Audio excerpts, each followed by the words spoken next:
नमस्कार. आज आपण पालघर जिल्ह्यातील रोजगार, शिक्षण, आरोग्य, रस्ते या मूलभूत विषयांवर चर्चा करणार आहोत.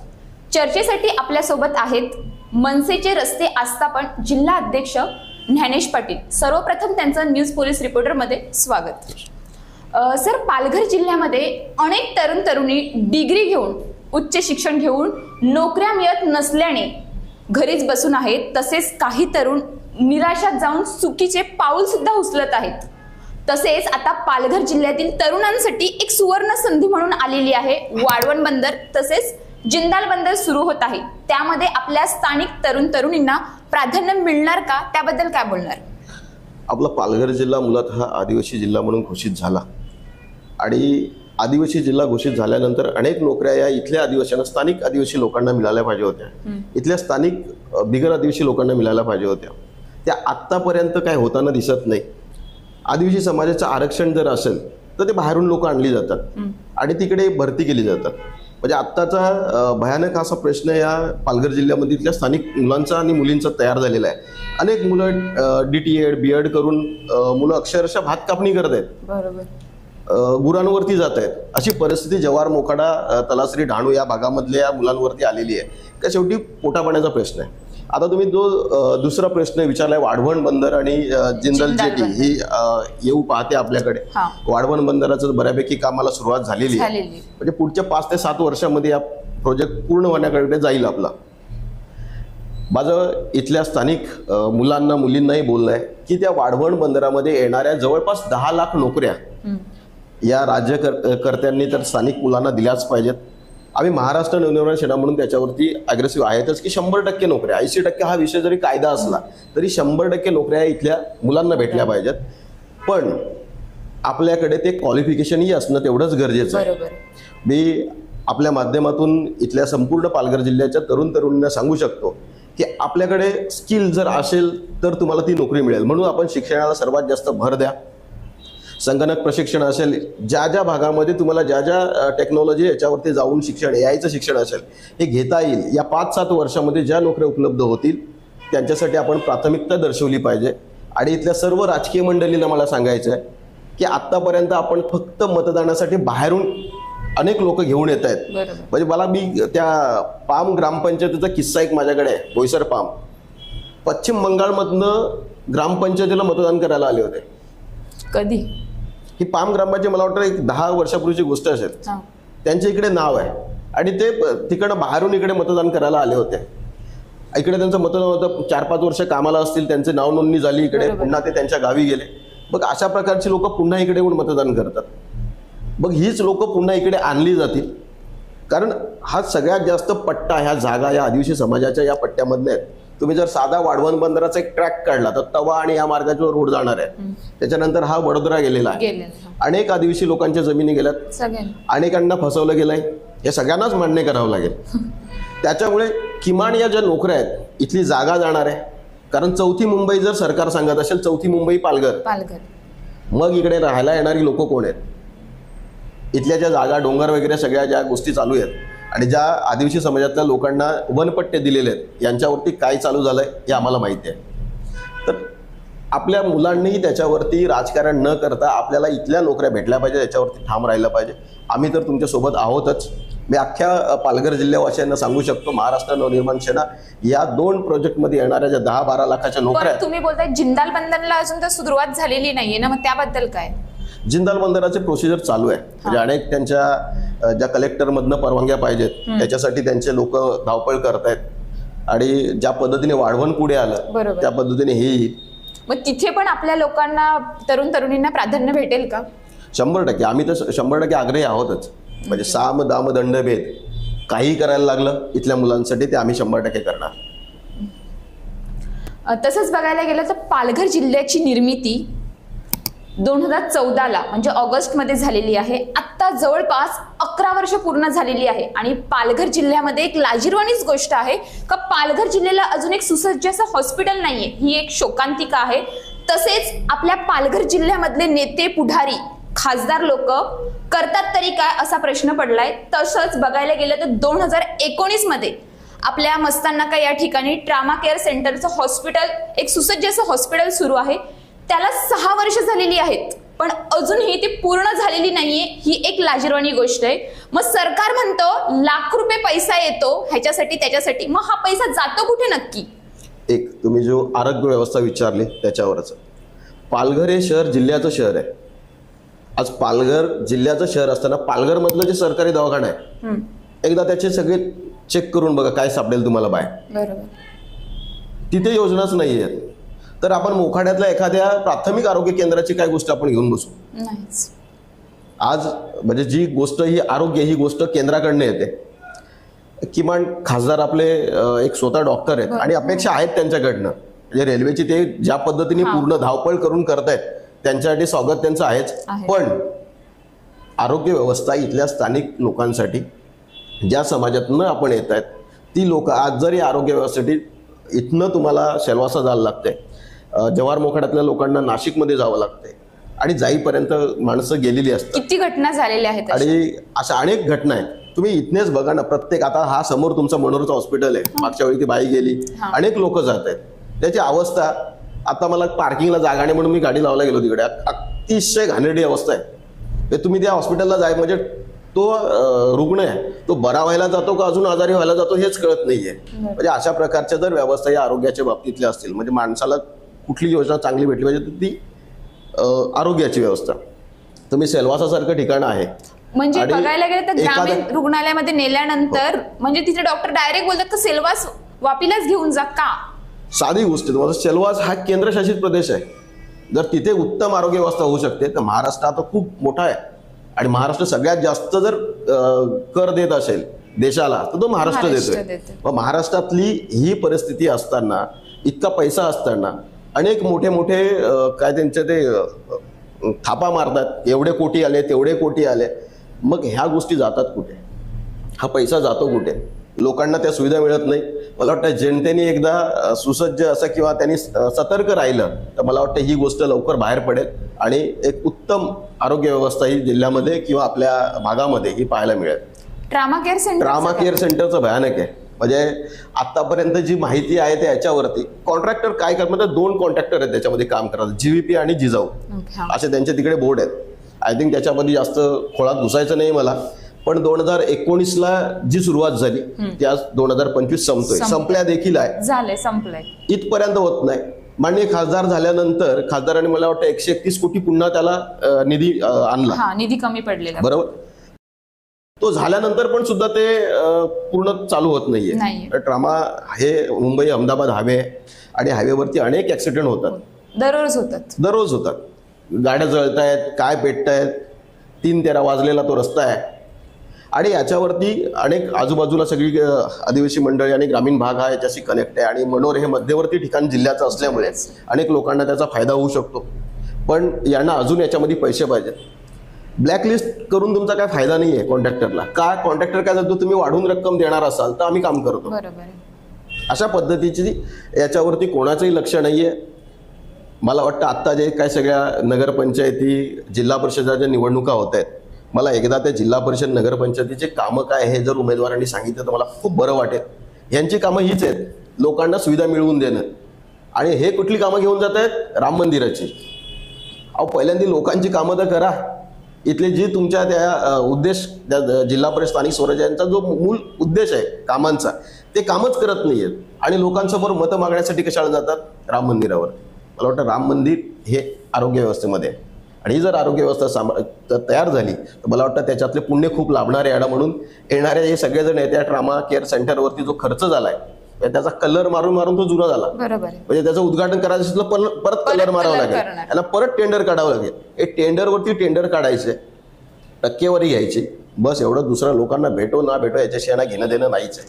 परत सगळ्यात मुद्दा महत्वाचा आहे का ॲम्ब्युलन्स जाते रुग्णाला घेऊन तेव्हा मध्येच ऑक्सिजन संपतं, ॲम्ब्युलन्स नाही येत, मग काय नक्की करते काय सरकार? अहो यांचं एकदा माहितीच्या अधिकारात काढा ना, काय भेटेल तुम्हाला.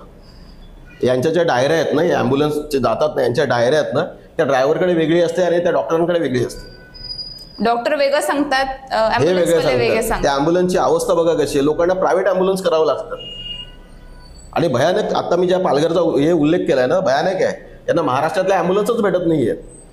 हे याच्या दमन पासिंगच्या ॲम्ब्युलन्स तिकडे बाहेर आहेत. कोणतरी उठतोय आणि त्याच्यावरती पाणी मारतोय त्या हॉस्पिटलचं. म्हणजे कुठलीही गोष्टी कशालाही थांगपत्ता नाही, फक्त यांना याच्यामधनं पैसा पाहिजे आणि टेंडर पाहिजे. याच्या व्यतिरिक्त तुम्ही जगलेत काय मेलेत काय काही घेणं देणंच नाहीये. सरकार म्हणतंय शिक्षणासाठी लाख रुपये खर्च केले जातात, डिजिटल म्हणतंय, पण आपल्या पालघर जिल्ह्यामध्ये जिल्हा परिषदेची अशी अवस्था आहे का मुलं आहेत, घंटा वाजते, पण शिक्षक नाहीयेत. मग डिजिटल आहे का? तसंच बघायला गेलं तर आपल्या इथल्या ज्या पालघर जिल्ह्यातील आश्रमशाळा आहेत त्यांची सुद्धा दयनीय अवस्था आहे. सरकार कुठे आहे? आता हा शिक्षण क्षेत्र खूप जवळचा आणि भावनेचा विषय माझ्या आहे स्वतःच्या. याच्या बाबतीतला तुम्हाला मी खुलासा सांगू शकतो. जिल्हा परिषद शाळा, या जिल्हा परिषद शाळेवरती शिकवणारे शिक्षक हे डिग्री आणि ज्या गोष्टी लागतात ते पूर्ण करून तिकडे आलेले आहेत. बरोबर. इंग्रजी माध्यमाच्या शाळा, याच्यावरती शिकवणारे जे शिक्षक आहेत त्यांच्या एकदा तपासून बघा डिग्र्या झाल्यात का? नाही. 12वी 15वी झालेली पोरं शिकवतात. तेच आहेत. तरी आपल्या इथल्या लोकांचा कल तिकडे का? त्याची कारणं आहेत. जिल्हा परिषद शाळांवरती कोट्यावधीचा निधी खर्च केला जातो. जिल्हा परिषद शाळा जर गावात जाऊन बघितलं तुम्ही तर कुठेतरी आजूबाजूला घरं आणि अशी चेपलेली शाळा आहे. बरोबर. मुलांना नाही मैदान, नाही मुलांना स्वच्छतागृह. आता लहान मुलांसाठी काय गोष्ट त्यांच्या मनावरती नेमली पाहिजे किंवा त्यांचं आरोग्य कसं सांभाळलं पाहिजे, तर स्वच्छतागृह चांगली पाहिजे. अनेक खर्च होतो. म्हणजे सर्व शिक्षा अभियानामधनं मला वाटतं असंख्य असा खर्च केला जातो त्यांच्या सगळ्या बाथरूम आणि या डेव्हलपसाठी. काय यांना रस्ते, यांना बाकीच्या गोष्टी करायला गायरण किंवा वन विभागाच्या जागा मिळतात. मग शाळा हा विषय अतिशय महत्वाचा आहे. काय इथनं देशाचा एक नागरिक घडणार आहे आणि त्या नागरिक घडत असताना त्याला उत्तम सुविधातून त्याला शिक्षण दिलं पाहिजे. हे आज दिसत नाहीये आणि ही गोष्ट करायला पाहिजे ती करत नाहीये. मग प्रत्येक गावामध्ये जी ग्रामपंचायत बसलेली आहे, या ग्रामपंचायतच्या माध्यमातून तुम्ही त्यांना अधिकार आहेत की शाळा किंवा जे काही गोष्टी तुमचं गावठण तयार करायचं असेल तर ते ठराव करून ते वन विभागाची जागा घेऊ शकतात. त्या मुलांना ग्राउंडच नाही जिल्हा परिषद. एकदा तुम्ही सगळा सर्वे करा, मी तुम्हाला दाखवतो माझ्याकडे असलेला.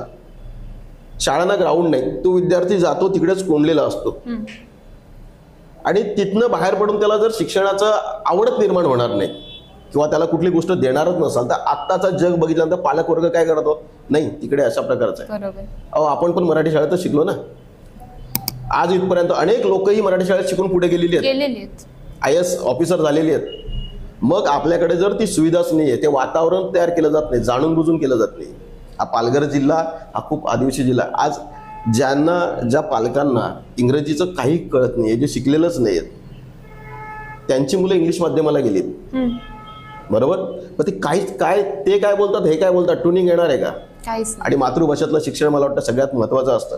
या जिल्हा परिषद शाळांवरती जो खर्च केला जातो किंवा या ग्रामपंचायती ज्या जागा बाकीच्या गोष्टींसाठी प्रोव्हाइड करतायत, म्हणजे मी बघितलेली गोष्ट आहे, बऱ्याच गावांमध्ये बाहेरची लोक येऊन गायरानाच्या जागा घेतल्यात किंवा फॉरच्या जागा घेतल्यात, त्यांना चालतं. मग समजा 1 एकर 2 एकर ही जागा तिथल्या शाळांसाठी दिली आणि ज्या जुन्या इमारती त्या डिमॉलिश केल्या, तिथे उत्तम दर्जाच्या शाळा काढल्या. मला काल परवा सोलापूर साईडचा एक फोटो आहे का ते CSR फंडामधनं ती शाळा उभी केली जिल्हा परिषदची आणि अतिशय म्हणजे एखाद्या याला लाजवेल, प्रायव्हेट शाळेला लाजवेल अशी ती शाळा उभी केलेली आहे. आईच्या स्मरणार्थ म्हणून काहीतरी त्या याने दिलेलं आहे, असं ते आहे. पण उत्तम शाळा घडली. आपल्या जिल्हा परिषदमध्ये एखादी NGOला परमिशन घ्यायला जा, तिथलेच आपलेच सभापती इथलीच माणसं नाही सांगणार बाबा नाही ते का, तर यांना ती कामं घ्यायची आहेत, यांना 10-10 लाखाची कामं काढायची आहेत आणि या कामांमधनं पैसा लाटायचा आहे. ही कामही झालेली नसतात. अनेक शाळांवरती मी जाऊन बघितलंय. म्हणजे कमालीची गोष्ट आहे. जो रॅम्प बनवतात अपंग विद्यार्थ्यांसाठी, त्याला पुढून पाठीमागून यायला कुठेच नाहीये. जर विद्यार्थ्याला यायचं असेल तर शेतात एक शेत होतं तिकडे लावलेलं भात, त्याच्यातून यावं लागेल. म्हणजे इंजिनियर्स किंवा हे बाकीच्या गोष्टी हे काय करतात यांना पण त्याचं काही पडलेलंच नाहीये. आपलं पूर्व इंग्लिश शाळेला जातं एवढं फक्त माहिती. मी या शिक्षण क्षेत्रात असल्यामुळे 2 गोष्टींची फारकत मी तुम्हाला या तुमच्या माध्यमातून पालकांनाही सांगेल आणि इथल्या राज्यकर्त्यांनाही सांगेल. इंग्रजी माध्यमांमध्ये संस्कार नाही आहेत जे मराठी माध्यमांमध्ये आहेत. त्या शिक्षकांना एकदा या निवडणुकीची कामं, त्यांची ती रोजची जेवणाची कामं जी काय माहिती भरायची असते, व्हॉट्सअपवरती नियमच नाही की व्हॉट्सअपवरती माहिती पाठवा, या अधिकारी त्यांना हैराण करत आहेत. एकदा त्या कामातून बाजूला सोडून यांना फक्त शिक्षक विद्यार्थी घडवा याच्यावरती आणून ठेवा. पण तुम्ही बोलतात ते इंग्रजी माध्यम ठीक आहे, पण जिल्हा परिषदेची अशी बिकट अवस्था आहे, आम्ही गेल्यानंतर पहिलीच्या मुलाला आपण कितवीला आहेत हे सुद्धा माहिती नाही. मग पालक जिल्हा परिषदला पाठवेल का प्रायव्हेटला पाठवेल? सगळ्यात जास्त वेळ शिक्षकांचा त्या माहिती भरण्यात जातो. बरोबर. आणि त्या शिक्षकांची माहिती भरत असतात. आता तर तुम्हाला तुम्ही जो हे केलाय की दिवाळीनंतर पोरं आली पण शिक्षकच नाही. अहो यांनी ज्या सारथीच्या ऍपच्या ह्याच्यातनं ज्या बदल्या केल्यात ना, या अख्ख्या जिल्ह्याला मारक आहेत. इथनं जिल्हा बदली करून गेला, दुसरा शिक्षक तिकडे नाहीच. इथे जिल्ह्यामध्ये जर जिल्हा बंदी झाली असती या सगळ्या नोकऱ्यांसाठी, जे आदिवासी समाजाची पोरं डीटीएड बीएड झालेली, जी इतर मागासवर्गीयांमधली बाकीच्या बिगर आदिवासींमधली मधली डीटीएड बीएड, सगळ्यांना हाताला नोकरी भेटली असती.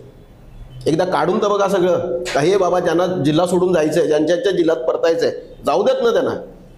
इथल्या पोरांना जी शिकलेले आहेत त्यांना येऊ द्या पुढे. ते यांच्याकडे अजिबात नाही. यांना करायचं पण नाही. यांना फक्त राजकारणासाठी जाती जातीमध्ये भांडणं लावायचे आणि मुलांचा विकास करायचा नाहीये. माझं मत आहे, हा जिल्हा जर बदलायचा असेल तर तो शिक्षणानेच बदलेल. म्हणून शिक्षण खूप महत्वाचं आहे. तरुणांनी शिक्षण घेतलं पाहिजे आणि मूल गोष्टीमध्ये घुसलं पाहिजे. मग सरकारने दुसरीकडे न लक्ष देता एक शिक्षणाकडे पण लक्ष द्यायला पाहिजे का? नक्की आम्ही फंड देतो, पण फंड नक्की कुठे उपयोगात होतो हे तरी समजायला पाहिजे ना. हो, राजकारणीच कॉन्ट्रॅक्टर जर झाले तर लक्ष कोण देईल? म्हणजे एकंदरीत हेच आहे ना, राजकारण्यांना आमच्या पायाखाली जे आहेत गोरगरीब त्यांना असं वाटतं आमच्या मागेच फिरणारे पाहिजेत का? तुम्ही जी कॉन्ट्रॅक्ट निघतायत सगळी ना, त्याच्यावरती बघा, जे आत्ताची सिव्हिल सगळी झालेली पोरं जी आहेत, त्यांनी जर एखादा ऑनलाईन मध्ये टेंडर टाकलं, त्याला धमकी दिली जाते, ते माझं काम आहे, करायचं नाही. अशा पद्धतीचं आहे. मग पुढे काय होणार? एक एक रस्ता 5-5, 7-7 वेळा वेगवेगळ्या योजनांमधून केला जातो. थांब पत्ता लागत नाही. म्हणजे विद्यार्थ्यांना विक्रमगडचं उदाहरण घ्या. कशाला आपण ज्या भागातलं मनोरच्या इथे पण बस डेपो आहे कुठे? तिथे उभं राहता येत नाही खाली. आपल्या इथे मनोरला बस डेपोच नाहीये, थांबाच नाहीये. महत्वाचं शहर आहे जिल्ह्याचं, मध्यवर्तीचं. विक्रमगडची निर्मिती झाली 20 वर्षाच्या वरती गेलाय. त्याला बस डेपोने गावागावांमध्ये बस जात नाहीयेत. फक्त येतात, ज्या मेन रोड आहे त्याच्याने जातात. आतले गाव पाडे खेड्या मोठ्या तिकडे बस नाहीयेत. पण बस असून पण बस कुठे? प्रत्येक स्टॉपवर तर बस बंद पडलेल्या असतात. आज काय टायरच पंक्चर, आज काय परिवहन महामंडळ राहिलेलं आहे का? करोड रुपये पण खर्च करायची इच्छा नाही. आणि इथल्या आदिवासींचा विकास करायचा नाही. इथल्या पालघर मधल्या गोरगरिबाचा यांना विकास करायचा नाहीये. यांना फक्त भरकटवायचंय. यांना फक्त राजकारणाच्या याच्यामध्ये ठेवायचंय. मूल गोष्ट काय हे कोणालाही कुठल्याही राजकारण्याला सांगायची नाहीये. पण यावेळी महाराष्ट्र नवनिर्माण सेना लोकांच्या समोर जाताना 100% या सगळ्या गोष्टींचा विचार करूनच जाईल. सध्या पालघर जिल्ह्यामध्ये चर्चेचा विषय आहे तो म्हणजे खड्डा. जिकडे तिकडे चोहीकडे असे म्हणण्याची वेळ आली आणि फक्त खड्डेच खड्डे. करोड लाख रुपये पैसा येतो. मग हा पैसा नक्की जातो तरी कुठे? रस्ता केल्यानंतर महिन्याच्या 2-3 दिवसामध्येच रस्त्यांमध्ये खड्डे पडतात. ही अवस्था आहे. मग काय नक्की फक्त कॉन्ट्रॅक्टर आपली स्वतःची पोळी भाजण्यामध्ये, खिचे भरण्यामध्येच व्यस्त आहेत का? रस्त्यामध्ये ऍक्सिडेंट हो, कोणाचा मृत्यू हो, पण सरकारला किंवा कॉन्ट्रॅक्टराला काहीच पडलेलं नाहीये. आता याच्यामध्ये आपल्या पालघर जिल्ह्यामध्ये अनेक संस्था काम करतात. जिल्हा परिषद बांधकाम, PWD, त्याच्यानंतर NH डिव्हिजन आणि NHI. आणि त्याच्यानंतर जर प्रकल्पामधनं काय ते आपला ठक्कर बापा, वेगवेगळ्या योजना आहेत. या वेगवेगळ्या योजनांमधनं पण जिल्हा परिषदच्या रस्त्यांवरती आपण गेलात ना, म्हणजे आता लगबग चालू होईल. मार्च एंडिंगच्या पहिले रस्ते केले जातात किंवा मार्च एंडिंग नंतर मे पर्यंत संपवतात. जूनला आपल्याकडे पाऊस येतो. म्हणजे पहिल्या काळामध्ये ओरिजिनल म्हातारी माणसं का जगली तर ते आपल्याला आत्ता आठवतं का जगली असं. त्यांच्या काळातले जे रस्ते थोडेफार झाले होते ते अजून ठावठे एकदम चांगले आहेत. त्याची डांबर चांगली आहे. आत्ता तुम्ही जर हे रस्ते जिल्हा परिषद आणि PWD चे रस्ते ते गावाच्या अंतर्गत जे बनवले जातात, हे तुम्ही जर पाऊस पडल्यानंतर गेलात ना, एक पहिलाच पाऊस, तर त्याच्यावरती डांबरच निघून जाते. म्हणजे डांबर टाकली जाते की नाही? ती डांबरच नसते. त्याच्यामध्ये त्या सगळ्या ऑइल मिक्स वगैरे सगळ्या ह्या गोष्टी असतात. इथून सुरुवात होते. त्याची सुरुवात इथनं होते टक्केवारीला. या कॉन्ट्रॅक्टर पोरांचाही दोष नाहीये. याच्यात टक्केवारी जी जाते ना बिचारांच्या, जे सगळे मार्च एंडिंगला तुम्ही एकदा बाहेर सर्वे करा त्यांचा, का ते बाहेर उभे असतात. अक्षरशः पैसे देऊन देऊन ती कामं, याच्याकडनं 2% त्याचे. सध्या मध्ये तर जिल्हाधिकारी कार्यालयाचे इथे आंदोलन पण त्या लोकांनी केलेलं. कॉन्ट्रॅक्टर 100% करणारच. बिचारांचे संसार उघड्यावर पडलेत. मग ह्याला म्हणजे जिम्मेदार कोण? एखाद्याच्या पत्नीच्या गळ्यातलं किंवा आईच्या गळ्यातलं ठेवून त्यांनी ते रस्त्यांवरती ती कामं घेतली. आई वडिलांनी त्यांना शिकवून सिव्हिल पर्यंत त्या या सगळ्या डिग्र्या घेऊन त्या आता जर त्याच्या हाताला काम त्यांना भेटलंय ते पण असं यांच्या टक्केवाऱ्या भरण्यात जात असेल तर मला वाटतं कसा जिल्हा सुधरेल. तुम्हाला परत तेच काम देतो. आता या 4-5 यंत्रणा सांगितल्या ना, एकाने काम करायचं, बाकीच्याने 4 जणांनी त्याच्यावरती बिल काढून खायचे वेगळ्या नावाने. आमच्याकडे गठ्ठे आहेत त्यांच्या सगळे, म्हणजे अशा प्रकारची यांची कामं आहेत. आता तुम्ही गेलात तर हा महामार्ग सगळ्यात महत्वाचा महामार्ग आहे. या महामार्गाची पहिली अवस्था काय होती, जेव्हा IRB-कडे ते काम होतं, त्याच्यानंतर एक कुठला तरी गुजराती कॉन्ट्रॅक्टर आला, त्याच्याकडे काम आल्यानंतर त्यांनी अक्षरशः जसं आपण हे आपले साधे गाववाले रस्ते जसे तयार करतो ते रोलर फिरवायचा तो खड्डा मारण्यासाठी. आणि म्हणे हे खूप त्रास होतो, त्याच्यामुळे एकदाचे खड्ड्यांचा विषय आपल्याला संपवायचा आहे म्हणून NHAI काय केलं, याच्यावरती व्हाईट टॉपिंगचा हा घाट घातला की हे खूप चांगलं असेल. अनेक वेळेला मी स्वतः भेटून तेव्हा अत्तरडे साहेब होते, मी स्वतः सांगितलं साहेब हे चुकीचं आहे, त्याने चांगलं होईल. खूप माणूसही चांगला होता, मला वाटतं त्यांच्याकडे झालं असतं, पण आता त्यांच्याकडे जे बसलेत यांच्याकडनं अपेक्षा तर अजिबात नाही. कारण कुठल्या गोष्टीला आपण सांगितलं तर ती गोष्ट अशी पाकवली जाते. हे सगळ्यात जर या रस्त्याची वाट लावली असेल ना तर तो अधिकारी इथनं बदलून गेला सुमित कुमार. पण बदलून गेला ना, वाट लावून गेला. हा, त्यांना फक्त पैसा पाहिजे. इथे महाराष्ट्राचं काय चाललंय, महाराष्ट्रात लोक मेली काय राहिली काय, यांचा काहीच संबंध नाही यांचा. त्याच्यानंतर हे चांगलं झालं पाहिजे म्हणून इकडे रस्ता तयार होतोय, तिकडे खड्डे पडायला सुरुवात होते. ज्या डांबरीने खड्डे पडतात, सगळ्यात म्हणजे तुम्ही हसण्यासारखी गोष्ट आहे, ज्या डांबरीने खड्डे पडतात म्हणून कॉन्क्रीट केलं आणि कॉन्क्रीटवरचे खड्डे बुजवण्यासाठी परत डांबर टाकली. हा कुठला लॉजिक आला? म्हणजे ही टेक्नॉलॉजीच कळली नाही. हे कुठे शिकायला जातात, काय जातात, त्यांचे दौरे असतात, या दौऱ्यांमध्ये काय परदेशातून शिकून येतात त्यांनाच माहिती. आता त्या रस्त्याची ती डांबर जी टाकल्यानंतर तो रस्ता पुन्हा असा ऊन पडले की ती डांबर अशी जाते. अनेक याच्यावरती जीव गेलेत, किती अपघात झालेत. अनेक वेळा आम्ही सांगत असतो की ही गोष्ट झाली पाहिजे, ती झाली पाहिजे. माझं मत आहे जिथपर्यंत यांच्या घरातल्या रस्त्यांवरती अधिकाऱ्यांच्या आणि ठेकेदाराच्या जात नाही किंवा त्यांना कळणार नाही, यांच्या याला लागलं पाहिजे. आम्ही तर आता त्या दिवशी माझ्या त्या चिटणीस साहेबांच्या याच्यामध्ये सांगितलंय. आत्ता मात्र कोणाची वेळ आम्हाला काय अतिशय खराब रस्ता झालेला आहे, अनेक लोकांचे जीव गेले. ठेकेदारावरती तर सदोष मनुष्यवधाचा गुन्हा दाखल झालाच पाहिजे. त्याच्यात जे जबाबदार असलेले NHAIची एक नवीन कंपनी तयार केली त्यांनी, माहिती आहे, कन्सल्टिंग टीम. ती कुठे आहे? ती कन्सल्टिंग काय करते ते माहितच नाही. तुम्ही अख्खा हायवेमधनं तुम्ही पॅच बघा कसे आहेत. आपल्या मस्तांची ती त्यांचं ऑफिस आहे. ऑफिस आहे, ऑफिस आहे, फक्त आहेत की नाही माणसं? त्याच्यामध्ये काम करणारे सगळे MP चे आणि तिकडचे वाक्याचे आहेत. अहो, रस्ता किमान ज्या महाराष्ट्रातल्या लोकांना माहिती, इथले इंजिनियर मेलेत आपल्याकडचे, इथल्या लोकांनाच माहित नसते कुठला काय येणार आहे, कुठे नोकर भरत्या होणार, काय होणार, काहीच माहित नाही. आणि त्यांना तो काहीच माहित, फक्त फिरायचं, येणाऱ्या याच्यावरती सही करायची आणि विषय सोडून द्यायचा. त्यात दुसरा एक गोष्ट आहे, त्याच्यामध्ये ज्या डिवायडरच्या याच्यामध्ये ती झाडं लावली जातात. मध्ये राजस्थान हा वाळवंटी भाग आहे, तिकडे कमी पाऊस पडतो. तुम्ही हाच हायवे पुढे सरकताना राजस्थानच्या भागामध्ये जाऊन बघा, जी मधली यांनी ती झाडं लावली आहेत फुलांची, त्याची कटिंग आहे, उत्तम फुलं आहेत आणि उत्तम देखरेख. म्हणजे तुम्ही त्या रस्त्यांवरनं गेलात ना, तुम्हाला जाता तो व्हिडिओ मी पाठवून देईन, त्या गेलात ना तर वाटतंय आपण या नॅशनल हायवेवरनं आपण जातोय. आपल्याकडे आल्यानंतर त्याच्यामध्ये गवत तो काटला जात नाही, तो साफसफाई केली जात नाही, फक्त बिलं काढली जातात. या महामार्गावरती 5 एजन्स्या काम करत आहेत. कोणाला माहित आहे? वेगवेगळ्या एजन्सी आहेत वेगवेगळ्या कामांसाठी. टोल नाका घेतात त्या वेगळ्या. टोल नाका घेऊन पण रस्त्याची अवस्था अशी आहे ना, मग पैसे का भरावे लोकांनी? अहो, रस्ता काय साध्या लोकांना ज्या 10-10, 15-15 किलोमीटरवरती स्वच्छतागृह असायला हवी तीच नाही आहेत. त्यांच्या टोल नाक्याच्या खानिवड्या टोल नाक्याला बघा, जाऊन तुम्ही गुदमरून मरेल त्याच्यात जर घुसला आतमध्ये तर. मग ही प्रायव्हेट हॉटेलमध्ये लोकांनी जायचं का? तुम्ही टोल घेणार आणि मग हॉटेलमध्ये तुम्ही स्वच्छतागृहासाठी जाणार आहेत का? ही गोष्ट, हे टोल सगळ्या गोष्टी करणार आहे, पैसे लोकांचे लुबाडणार आहे आणि या सगळ्या गोष्टी करणार. म्हणजे त्या या तुमच्या माध्यमातून NHAIला तर मी मागेही बोललो होतो, आता मी रस्त्यावर काढून मारणार आहे.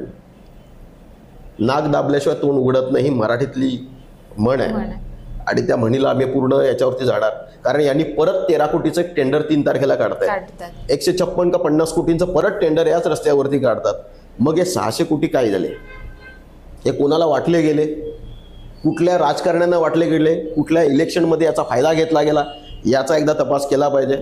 आणि याच्यावरती ज्या लाईन असतात आपल्या रो लाईन, साईड पट्ट्या कुठेच दिसत नाही. याच्यापेक्षा गाववाले रस्ते चांगले झालेत. एखादी गाडी मध्येच बंद पडली तर कुठे साईड पट्टी आहे? अहो एखादी गाडी कशाला, आम्ही परवा शुक्रवारी रात्री गेलो तेव्हा या मेंढवण खिंडीमध्ये गाडी बंद पडलेली, त्याला जाऊन पाठीमागून गाडी धडकली आणि त्याच्यामध्ये लहान लहान मुलं होती. ती फॅमिली गुजरातची होती. मला या गुजरात्यांना, या कॉन्ट्रॅक्टरला सांगायचं, ती लोक तुमची पण जातात त्याच्यावरनं, फक्त मराठीच माणूस नाही जाते का, जो मराठी विषयी यांचा जो द्वेष आहे ना हा एका याच्यावरती नाहीये, तुमची लोक जातात. आणि ती लहान लहान मुलं, त्यांच्या अंगाला काचा, आम्ही त्यांना उचललंय तिकडे. नशीब बलवत्तर म्हणून कोण गेला नाही. ती गाडी जवळपास 1-2 तासापासून मध्ये उभी होती. यांचा जो पेट्रोलिंग विभाग आहे, पेट्रोलिंग विभागच नाहीये, ह्यांच्या गाड्या फक्त फिरतात आणि त्याच्यावरती लिहिलं जातं आणि यांची बिलं काढली जातात. यांच्या आतमध्ये तुम्ही घुसलात ना तर हा सगळा पालघर जिल्हा भ्रष्टाचाराने फक्त माखलेला आहे. यांना याच्यातनं पैसा पाहिजे फक्त, दुसरं काय नाही. लोकांना काही घेणं देणं नाहीये. अहो ज्या जिकडे रोड कट होतात, म्हणजे आता समजा आपण मनोरच्या इथे उतरतो, पुढचा टप्पा आपला काय, बोईसर, जी तारापूर MIDC आहे, सगळ्यात महत्वाचे. अनेक लोक रोजची रोजगारासाठी तिकडे जातात, अनेक गाड्या जात आहेत. तुम्ही एकदा त्या चिल्लार फाट्याच्या ब्रिजचा सर्वे करा, खाली जिथनं बोईसर टर्न मारतो, अहो तिकडे अशी गाडी होते. म्हणजे हे इंजिनियर आहेत की फक्त सर्टिफिकेट घेऊन आले, हे कधी कधी विचारावं लागतं. म्हणजे कुठल्याही कन्सल्टिंगवाले हे लोकांनी जर याच्यावरती लक्ष दिलं असतं, उत्तम काम केलं असतं, तर लोकांची जीव गेले नसते. अनेक मुलं ही पोरकी झालीत, अनाथ झालीत यांच्यामुळे. आणि हे पुन्हा ते आमचं काय दोष नाही. एखादा अपघात झाला का नंतर बोलतात का ह्याला एवढा निधी देऊ, म्हणजे पैसे दिले जातात कुटुंबाला, पण जो व्यक्ती गेलेला असतो तो रिटर्न येणार आहे का? म्हणजे पैशाने हे मोजणी करतात माणसाची. अहो किती देत आहेत?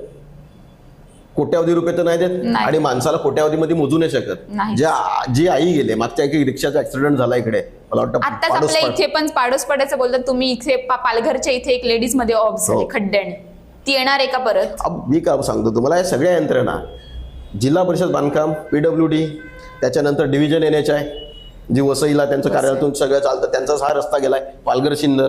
काय अवस्था आहे त्याची? आत्ताच आपण पालघरचा ब्रिज घेईल, तिथे लाईट नाहीये, अनेक दिवसापासून मानलंय. आता त्याच्यावरची लाईट कोणी लावले तर रेल्वेने लावले.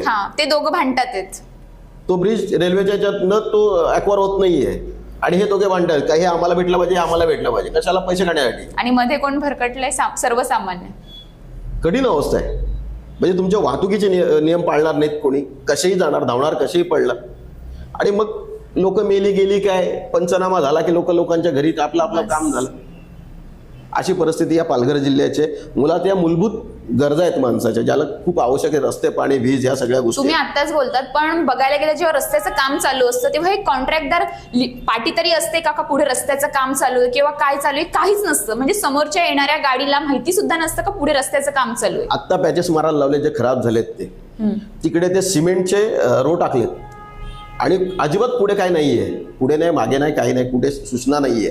त्या दिवशी त्या बैठकीमध्ये राठोड म्हणून आले, त्यांना मी सांगितलं ही किमान 500 मीटरच्या अंतरावरती तुम्ही सूचना लावली पाहिजे, पुढे काम चालू आहे, आणि ते तुमच्या IRC याच्यामध्ये आहे. ते बोलतात का पाट्या लावतो, पाट्या चोरी जातात. कुठे चोरी जातात? अहो यांना हेच चोर तर पाट्या चोरीला जाणार नाहीत का? यांनी लावल्यात नाही, मग जुन्या पाट्या आहेत असतात, आणि आता लावलेल्या पाट्या चोरीला कशा जातात? अहो यांच्यापेक्षा त्या गावाले रस्ते, गावात चोर असतात ना, गावात चोर असत की नाही, हेच काढतात, यांच्याचकडे कामं करणारी लोक असतात, तेच विकून टाकतात, संपला विषय. हे कुठे बघायला आहे? आणि काही सूचना दिल्यात या हायवेवरती, महामार्गावरती, जर कुठे तुम्हाला वळण करायचंय, काय करायचं, कुठला काही मेसेज नाहीये, कुठलंच ब्लिंक लाईट नाहीये. या वरती गेलात तुम्ही तर त्याची हाईट वाढवलेली आहे, त्याच्यावरून गाडी सहज खाली पडू शकते. लाईट्स नाहीये त्याच्यावरती. अफाट खर्च आहे पण यांचा, फक्त खर्च दाखवला जातो, बाकीच्या गोष्टीच काय नाही. मला वाटतं इथल्या राजकारण्यांनी याच्यावरती लक्ष दिलं पाहिजे. अहो आपण निवडून कोणावरती, तो लोकांच्या याच्यावरती. मेन गोष्ट प्रश्न हा आहे का आता म्हणजे निवडणूक आलेली आहे, लोकांना प्रश्न पडलाय, आम्ही निवडून तरी कोणाला द्यायचं? निवडून आले का नंतर ह्या माकडासारख्या उडी मारायला सुरुवात करतात. अहो आता लोकांचा विश्वासच नाही राहिलाय सगळ्या एकंदरीत या यंत्रणेवरती, कारण लोक मतदान दुसऱ्याला करतात, निवडून दुसरा आहे तो, म्हणजे ज्याचा विषयीच कुठे काय लागलेला नसतो, थांग पत्ता नसतो त्या ह्याच्यात, पण तो निवडून येतो. लोकांसाठी जो 5 वर्ष मरमर काम करतो, लोकांच्या सुविधांसाठी भांडतो, लोकांना हॉस्पिटल भेटलं पाहिजे, त्यांचं बिल कमी झालं पाहिजे याच्यासाठी भांडतो, त्यांना मतदान नाही होत. आणि ज्यांचा कुठेच पत्ता नसतो, फक्त ती निशाणी त्यांच्या समोर येते आणि तो निवडून येतो. मग लोकांना सांगतो आम्ही मतदान तर याला केलं होतं, लोक अक्षर सरळतात, येतं आहे त्याच्यामध्ये. मग हे जातो कुठे? ही यंत्रणा मला वाटतं निवडणूक यंत्रणेने स्वायत्त आहे. पण ती स्वायत्ता आता निवडणूक यंत्रणांमध्ये राहिली नाही. आणि आता आपण दुबार नावं, आमच्या पक्षात सन्माननीय राजसाहेबांनी ती मोर्चा काढला होता आणि दुबार नावं ही सगळ्या गोष्टी त्याच्यामध्ये आहेत. आणि आत्ताही जी बिहारला निवडणूक झाली त्याच्यावर बोलणं उचित नाही ठरणार आहे, पण तरी पण तो जो आकडा आलाय 7,42,00,000 मतदार आणि मतदान ज्या दिवशी हे झालंय, रिझल्ट आलाय त्या दिवशी 7,45,00,000 असं काहीतरी बाहेर आलंय. त्यांना ते माहिती, आपल्याला काय मग त्याच्यावर. तीच अवस्था आता पण नगर परिषद आणि नगरपंचायतीला होणार आहे का आपल्याकडे? शॉकिंग आहे सगळं. म्हणजे आमचे जी पोरं आता निवडणुका लढवत आहेत पालघर नगर परिषद, यांच्यासाठी शॉकिंग आहे. त्यांनी जे सगळे मतदार याद्या काढल्यात ना, काही नावं सापडत नाही तिकडे. काहींची नावं पण डबल आहेत. मला एका पोराने सांगितलं की मनोरच्या हे कोंढाण मिंडाण या भागातली नावं तिकडे आहेत त्यांच्या याद्यांमध्ये. हे कसं काय आलं? म्हणजे ही परिस्थिती नगर परिषदेची आहे. येताना जाताना ह्या सगळ्या गोष्टी आम्हाला दिलेल्या सन्माननीय राजसाहेबांनी निवडणुकीच्या बाबतीतला जे काय आहे ते येताना येईल, पण जाताना जाणार नाही. तशा पद्धतीची आमची पोरं त्या निवडणुकीच्या भागात तिथे उभे असतील हे नक्की आहे. पण आता आपण ज्या भागांमध्ये आपण तुम्ही जे प्रश्न विचारलात ते अतिशय या पालघर जिल्ह्याचे महत्त्वाचे आहेत. आणि राजकारण्यांनी आपले स्वतःची ते काय बघायचं ते बघाच, तबडी भराच, पण लोकांसाठी किमान सुविधा मिळाल्या पाहिजेत. तुम्ही ह्या माध्यमातून आत्ताच्या तरुण पिढीला काय संदेश देणार आहे? पालघर जिल्हा सुशिक्षित आहे. म्हणजे आपण ज्या गोष्टीला सांगतायत ना लोक का आदिवासी समाज तिकडे जास्त आहे की असं आहे, आपली आदिवासी पोरंही शिकलीत, अनेक पोरं शिकलीत. माझ्या याच्यामधनं किती पोरं शिकलेली पुढे आहेत. मला त्या बघतं या माझ्या पूर्ण पालघर जिल्ह्यातल्या सगळ्या बांधवांना, तरुण तरुणींना माझं खास करून, जर पहिल्यांदा वेळी एक सांगायचं का महिला एक घर बदलू शकते, सावित्रीबाई फुलेंच्या याच्यामधला तो विषय आहे. मला माहिती आहे पालघर जिल्हा जर बदलायचा असेल तर तरुण तरुणी जर पुढे आले आणि जर आपलं घर बदलवलं तर मला वाटतं पालघर जिल्हा 100% बदलेल आणि तो शिक्षणाने बदलेल, याच्यावरती मी ठाम आहे. फक्त तुम्ही पुढे येऊन जी लोक जनतेसाठी काम करतात त्यांना मतदान करा, एवढं. अशाच ताज्या बातम्यांसाठी आमच्या न्यूज पोलीस रिपोर्टर चॅनलला लगेच सबस्क्राईब करा आणि बेल आयकॉन दाबायला विसरू नका.